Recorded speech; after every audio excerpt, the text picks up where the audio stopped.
Hi friends, welcome to our channel. ముందుగా అందరికీ భోగి మరియు సంక్రాంతి పండుగ శుభాకాంక్షలు. మేము ఈరోజు మా పాపకి భోగి పళ్ళు పోసాము.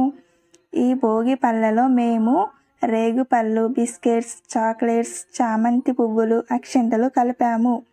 సాంప్రదాయం ప్రకారం మొదటగా పాపకి తన అమ్మగా నేనే భోగి పళ్ళు పోసాను. భోగి పళ్ళను అపసవ్య దిశలో 3 సార్లు, అలాగే సవ్య దిశలో 3 సార్లు తిప్పి తర్వాత తల మీదుగా 5 సార్లు పోసాను. తర్వాత పాపకి మా ఆయన భోగి పళ్ళు పోసారు. భోగి పళ్ళు పోస్తున్నంతసేపు మా పాప కూడా చాలా సంబరపడింది. మేము కూడా ఈరోజు చాలా సరదాగా గడిపాము. ఫ్రెండ్స్, మన వీడియో చూడడమే కాదు, సబ్స్క్రైబ్ కూడా చేసుకోవడం మర్చిపోవద్దు please. Thanks for watching. Bye.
అందరికీ భోగి మరియు సంక్రాంతి పండుగ శుభాకాంక్షలు.